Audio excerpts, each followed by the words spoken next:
Okay mga koy, basic refrigeration cycle sa ta. So sa window type, ang parts niya ay compressor, evaporator, capillary tube, condenser.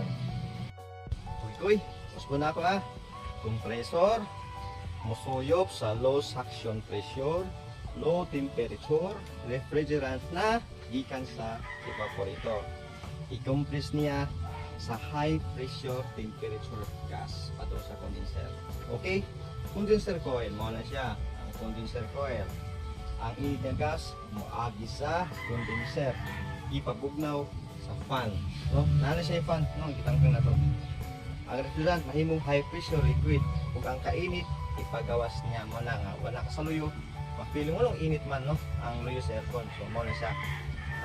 Iyahang gi pagawas ang init sa refrigerant, iyahang gi condense niya. Balik na niya. Tipit lang. Okay, capillary tube. So, capillary tube sa mga window type, capillary tube siya. So, sa mga dagko ng HVAC equipment, na siya expansion valve, no? Electronic or fan, mga imong tawag o PEV or PEV. O wala siya, no? Ang high pressure liquid moagi dire sa capillary tube. Then mohinay or mogamay or mahimo siyang low pressure na o low temperature na refrigerant. Then evaporator coil mo siya muna ang indoor no. Muna siya makita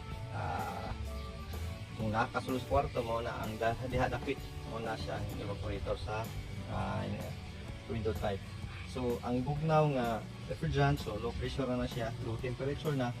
Kung suyo kung hangin na na siya blower pod. Then pinaagi sa evaporator no, aron mo bugnaw ang kwarto. So idupo niya ang init kwarto niya muna na ay blower, labay na niya bugnaw na. Then so ang refrigerant niya kay low pressure gas na. So isakto na po balik sa compressor. Balik lagi na siya. Balik lagi na siya ko. Or sa cycle sa isa ka gamay na window type. Okay, tapos muna to.